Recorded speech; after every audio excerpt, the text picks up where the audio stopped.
दोस्तों नमस्कार। चर्चा का विषय में आप सभी का मैं विश्वपति स्वागत करता हूँ।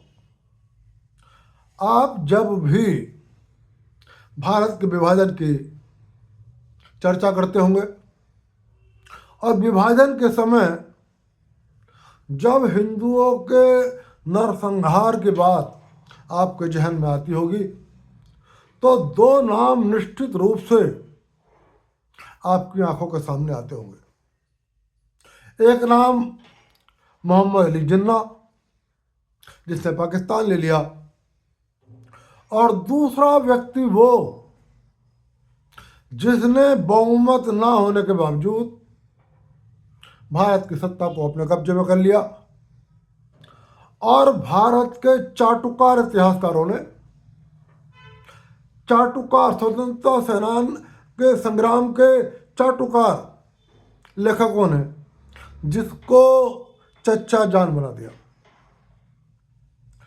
लेकिन आज मैं बात करूंगा मोहम्मद अली जिन्ना की, और जिसके बारे में आपको रोचक तथ्य बताऊंगा कि जो कक्षा 10 की क्लास तक हिंदू थे, लेकिन जब वो कक्षा 11 में आए तब उनके परिवार ने इस्लाम धर्म स्वीकार कर लिया। दोस्तों, जब हम मोहम्मद अली जिन्ना के ऊपर बात करूंगा, आपने एक कहावत सुनी होगी, घायल सांप ज्यादा खतरनाक होता है। एक दूसरी सुनी होगी कि नया नया मुल्ला जोर की अजान देता है। ये दोनों कहावतें मोहम्मद अली जिन्ना के परिवार पर, मोहम्मद अली जिन्ना पर बिल्कुल सटीक बैठती है। आपको सबसे महत्वपूर्ण बात यह बता दूं कि आपने ये तो सुना होगा कि 25 दिसंबर को तुलसी पूजा दिवस मनाया जाता है। 25 दिसंबर को ही क्रिसमस भी मनाया जाता है। 25 दिसंबर को ही महामना मदन मोहन मालवीय का जन्म हुआ था और 25 दिसंबर को ही अटल बिहारी वाजपेयी का जन्म हुआ था। लेकिन 25 दिसंबर 1876 को ही मोहम्मद अली जिन्ना, जिनका कक्षा 10 तक कराची के स्कूल में नाम M.Z. ठक्कर था, इनका भी जन्म हुआ था। लेकिन कक्षा 11 में जब इनके पिता ने इनका एडमिशन कराया तब उन्होंने सूचित किया कि अब उनके परिवार ने इस्लाम धर्म को स्वीकार कर लिया है और उन्होंने अपने बेटे M.Z. ठक्कर का नाम बदलवाकर मोहम्मद अली जिन्ना लिखवाया। मोहम्मद अली जिन्ना के जो पिता थे, इनका नाम था पुंजालाल ठक्कर, और जो मोहम्मद अली जिन्ना के दादा थे, इनका नाम था प्रेमजी भाई ठक्कर। इनका धर्म हिंदू था और ये जाति से लोहानी थे, और ये पोरबंदर के मोती पानेली नामक गांव के निवासी थे।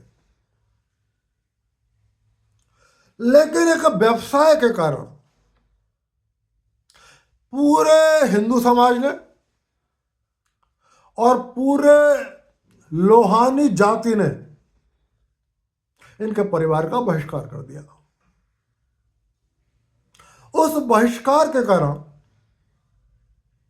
हिंदू धर्म के प्रति ऐसी नफरत जगी इस ठक्कर परिवार में कि इन्होंने हिंदू धर्म को त्यागने का फैसला कर लिया और अंततः इस्लाम को स्वीकार कर लिया। लेकिन ये घायल सांप कितना खतरनाक था ये पता लगा तब जब इसी परिवार के एक संतान ने भारत विभाजन को अंजाम दिया। दरअसल जो मोतीलाल जिन्ना मोहम्मद अली जिन्ना के पिताजी थे, दादाजी थे, जिनका नाम प्रेमजी भाई ठक्कर था, पोरबंदर में इन्होंने मछली का व्यवसाय शुरू कर लिया था और ओरिजिनली ये शुरू करा था बेरावल शहर में, इन्होंने शुरू करा था। संपूर्ण लोहानी समुदाय इस बात से बहुत नाराज था कि ठक्कर परिवार ने मछली का व्यवसाय कर लिया। आमतौर पर लोहानी जाति के लोग सब बड़े रिच होते थे और मांस मछली से बहुत दूर रहते थे। हालांकि पोरबंदर में मछलियों का कारोबार बहुत बड़े पैमाने पर होता था। अब कुछ परिस्थितियां रही होंगी या उनका शौक रहा होगा कि मोतीलाल जिन्ना के दादा ने मछलियों का काम शुरू कर दिया। जैसे ही मछलियों का काम शुरू करा, पहले तो लोहानी समाज में नाराजगी हुई और धीरे धीरे इनके तमाम रिश्तेदारों ने, इनके पड़ोसियों ने और इनके जाति के लोगों ने इनसे अपने संबंधों को खत्म करना शुरू कर दिया। अपने घर शादी ब्याह जो खुशियां होती थी उसमें इनको बुलाना बंद कर दिया।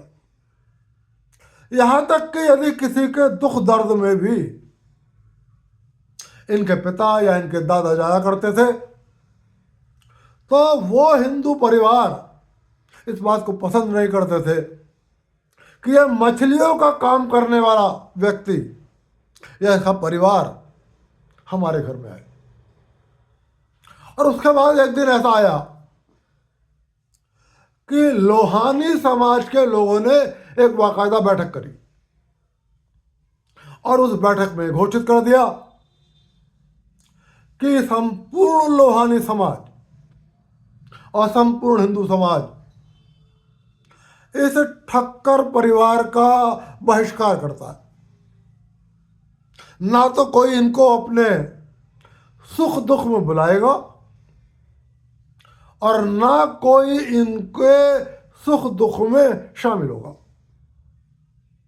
और मैं यह भी बता दूं आपको कि यह ठक्कर परिवार कोई गरीब परिवार नहीं था, रिच परिवार था, धनी परिवार था, बहुत पैसे वाले लोग थे। लेकिन और पैसा कमाने की चाहत में परंपराओं के विपरीत जाकर इन्होंने मछलियों का काम किया।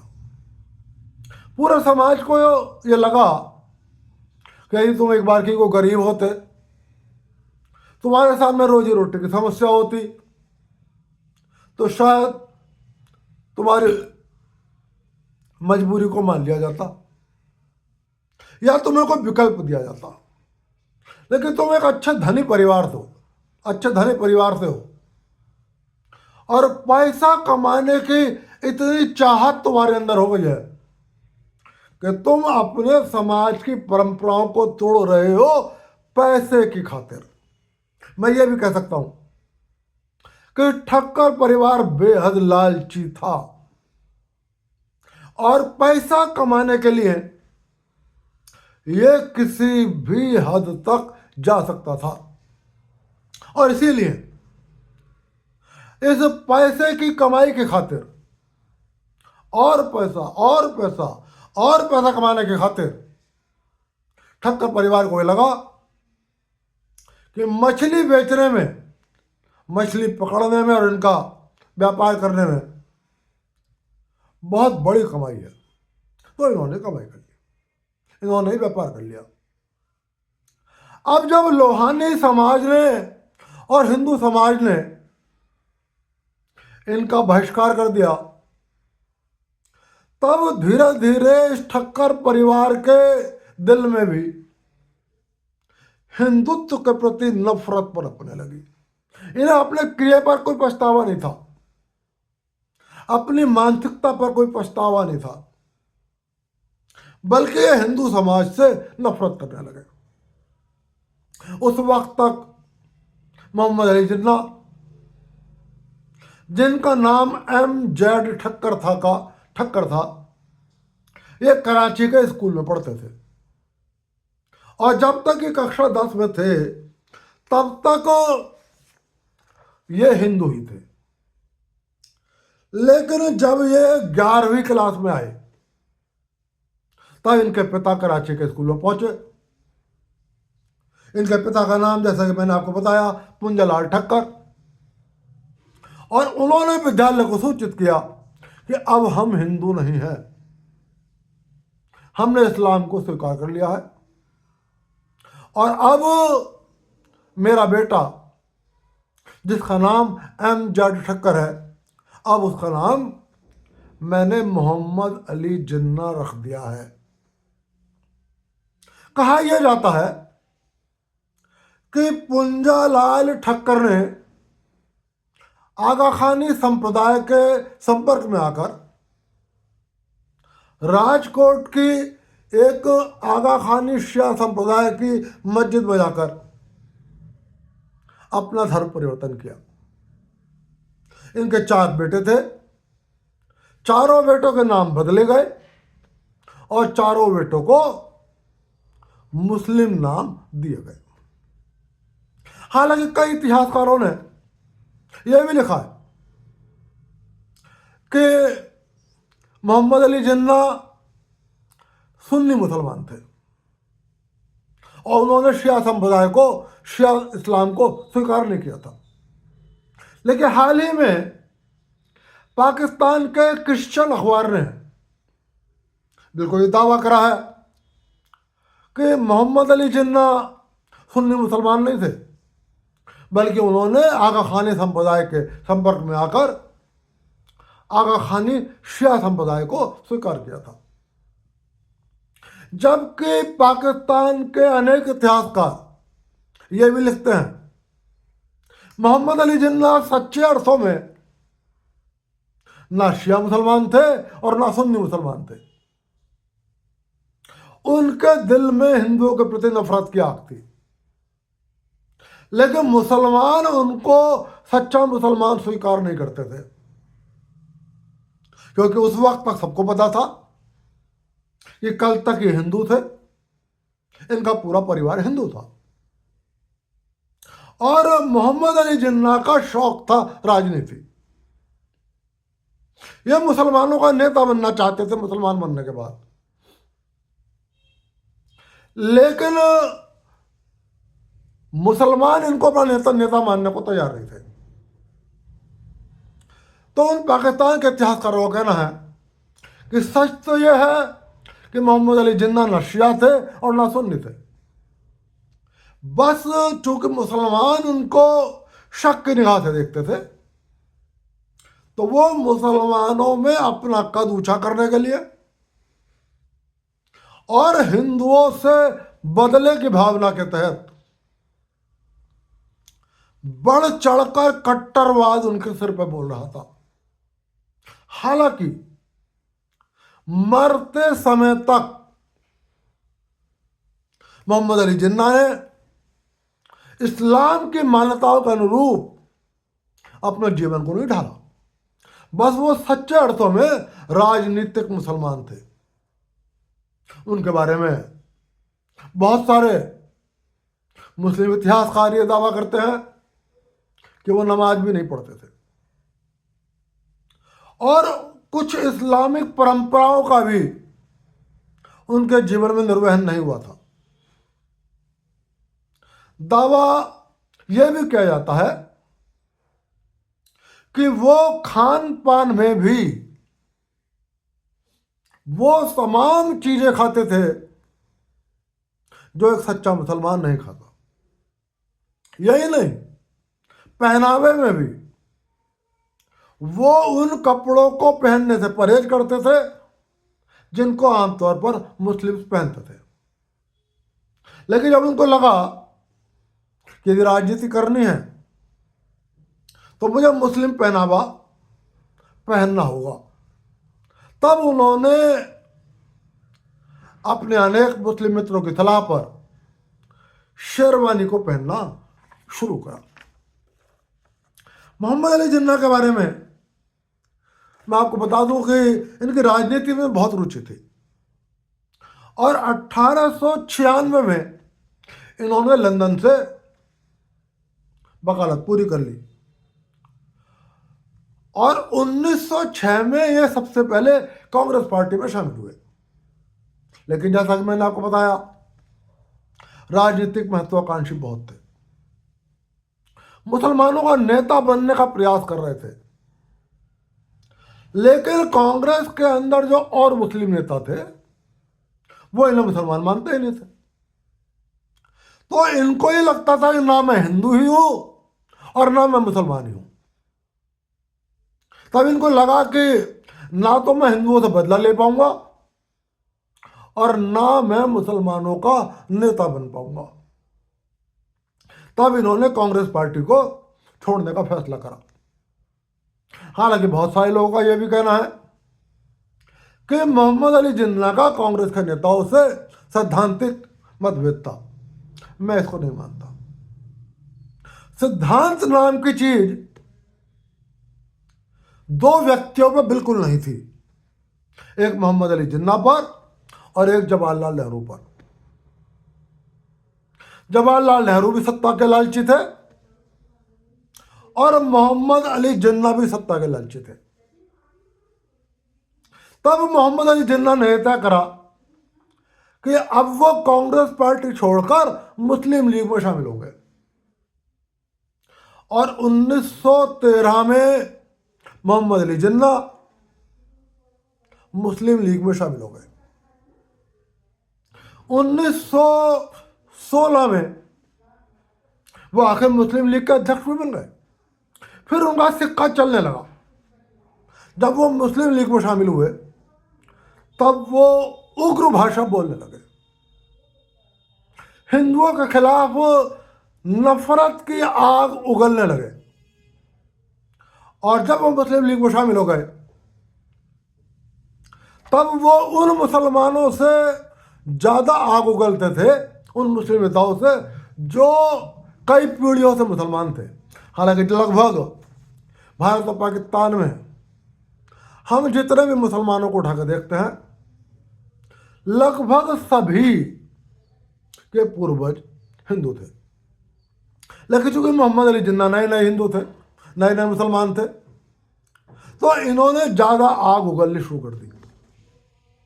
नतीजा ये हुआ, मुस्लिम लीग में इनका कद बड़ा हो गया और 1913 में हालांकि ये मुस्लिम लीग में शामिल हुए, लेकिन 1916 में ही मात्र 3 साल के बाद ये मुस्लिम लीग के अध्यक्ष चुन लिए गए। और उसके बाद लगातार पाकिस्तान एक अलग देश के लिए मांग करने लगे। इन्होंने 2 राष्ट्र का सिद्धांत का नाम दिया और स्पष्ट कहा कि हिंदू और मुसलमान 2 अलग अलग धर्म हैं, 2 अलग अलग मान्यताएं हैं, दोनों का अलग अलग रीति रिवाज है, ये दोनों एक साथ नहीं रह सकते। इसलिए मुसलमानों के लिए एक अलग देश का होना जरूरी है। इनकी इस मांग को अंग्रेज अधिकारी भी अपने लिए बहुत शुभ संकेत मानते थे और अंग्रेज जनरलों ने इनको समर्थन देना शुरू कर दिया। भारत का वो सत्ता का लालची नेता जो कांग्रेस पार्टी में था, पर्दे के पीछे वो भी बेहद खुश था। उसको लगता था, क्योंकि जब ये कांग्रेस में थे तो इनका कद उससे बड़ा था, ये उससे ज़्यादा इंटेलिजेंट थे, उससे अच्छा बोलते थे, और इनकी स्वीकार्यता उससे ज़्यादा थी। हालांकि ये मुसलमान हो चुके थे, लेकिन उस वक्त के कांग्रेस पार्टी के हिंदू नेता इतने प्रभावित थे मोहम्मद अली जिन्ना से कि उन्होंने मोहम्मद अली जिन्ना को हिंदू और मुसलमानों के बीच शांति सद्भावना का राजदूत कहना शुरू कर दिया था। इस बात से कांग्रेस का वो नेता बहुत चिढ़ा हुआ था और बहुत परेशान था, और उसकी कांग्रेस के एक बहुत बड़े नेता से साठगांठ थी।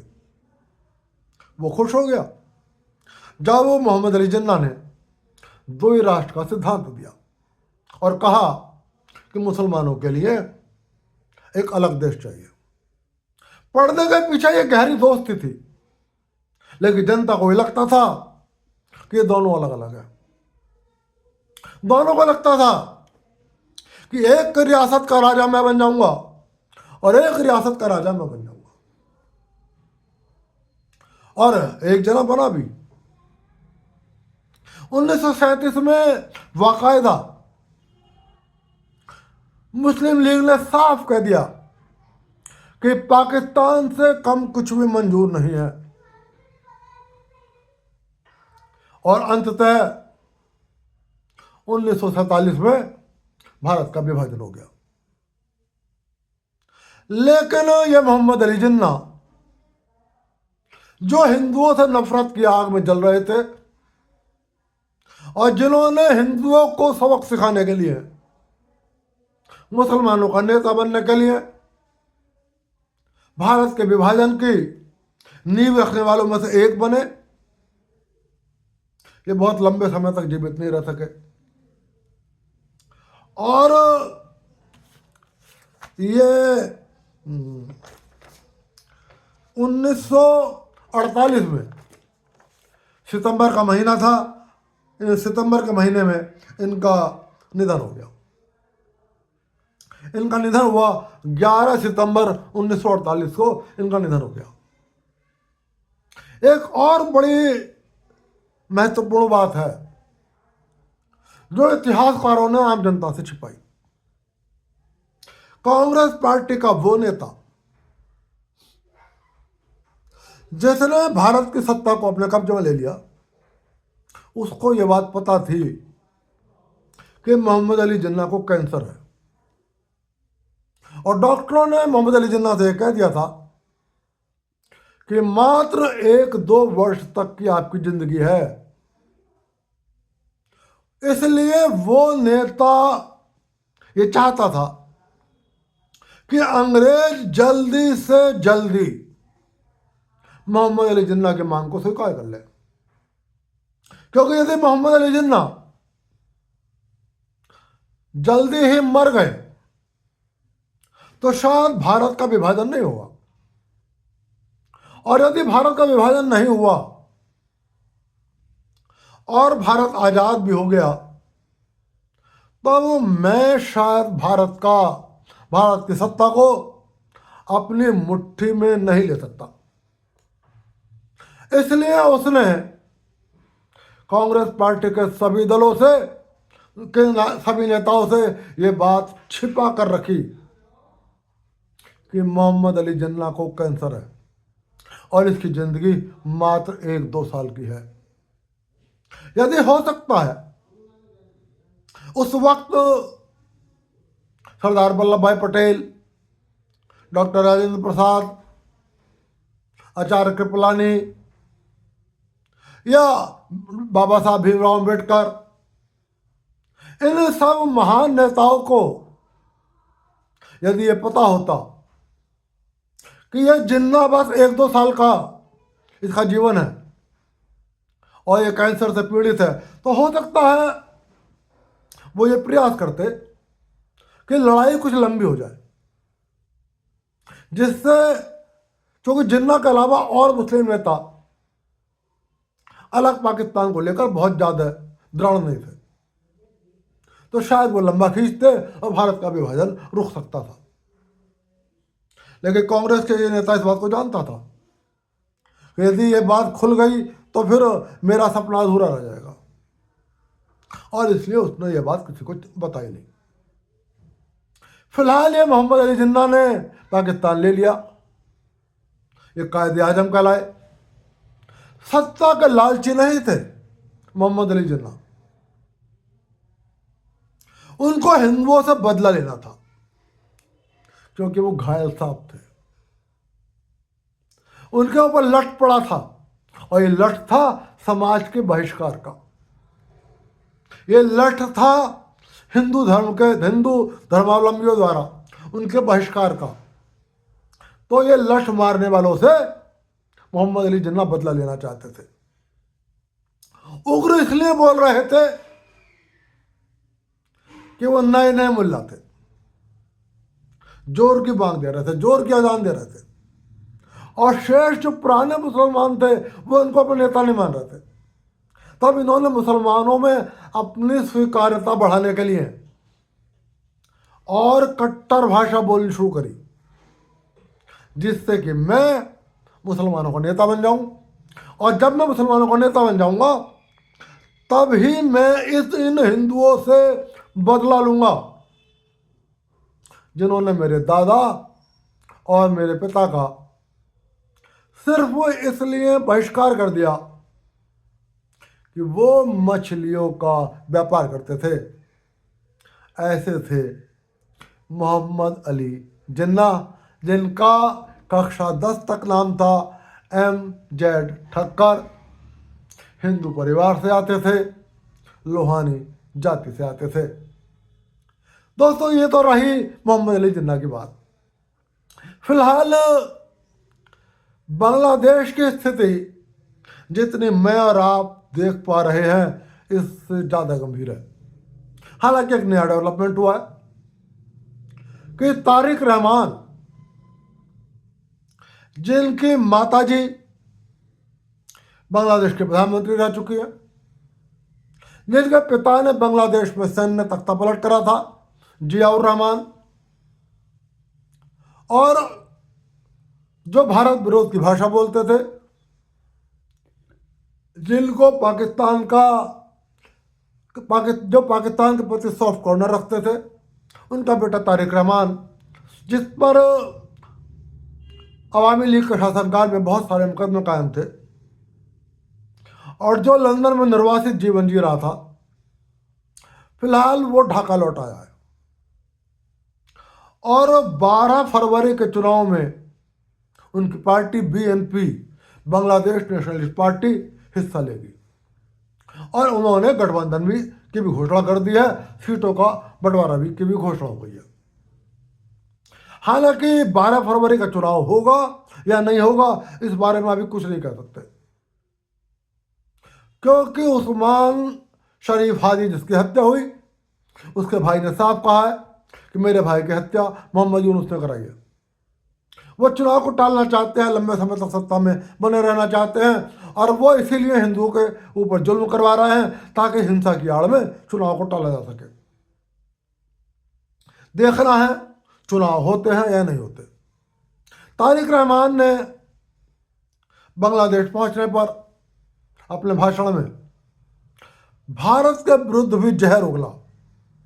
हाँ, बस इतना जरूर कहा कि बांग्लादेश मुसलमानों का, हिंदुओं का, बौद्धों का, ईसाइयों का, सभी का है, और सभी को बांग्लादेश में रहने का अधिकार है, और किसी के भी विरुद्ध उनकी सरकार आने पर धार्मिक आधार पर या जातीय आधार पर उत्पीड़न नहीं किया जाएगा। हालांकि यदि उनकी सरकार आती है तो कितना वो अपने वादों पर खरे उतरते हैं, ये बात की बात है। वादे तो मोहम्मद अली यूनुस ने भी करे थे कि बांग्लादेश में किसी का जातिगत या धार्मिक आधार पर उत्पीड़न नहीं होगा, लेकिन धार्मिक आधार पर उत्पीड़न हो रहा है, और मोहम्मद यूनुस के इशारे पर हो रहा है। फिलहाल भारत और बांग्लादेश के बीच में हालात बेहद तनावपूर्ण है। मैं बार बार ये बात कहता हूं, आज फिर कह रहा हूं, भारत को सैन्य हस्तक्षेप से बचना चाहिए, लेकिन गैर सैन्य विकल्प को आजमाने से पीछे नहीं हटना चाहिए। और भारत लगातार दबाव बना रहा है। भारत, बांग्लादेश भारत की ओर से सीमा लॉक्ड स्थिति में है। बांग्लादेश भारत से बहुत बैर मोल नहीं ले सकता, लड़ाई नहीं ले सकता, वो किसी के इशारे पे उकसा रहा है। बांग्लादेश की पूरी सीमा का 94% भारत की सीमा से लॉक है और मात्र 6% सीमा ऐसी है जिसके दूसरी ओर भारत नहीं है, उधर समुद्र है, कोई और देश नहीं है। फिलहाल ये तनाव कहाँ जाता है और बांग्लादेश के हिंदुओं को राहत मिलती है या नहीं मिलती, या कब मिलती है, इस पर फिर चर्चा करूँगा। आज के चर्चा के विषय में चर्चा यहीं तक, फिर मिलूँगा और फिर किसी विषय पर चर्चा करूँगा। तब तक के लिए आप सभी को विश्वपति का नमस्कार।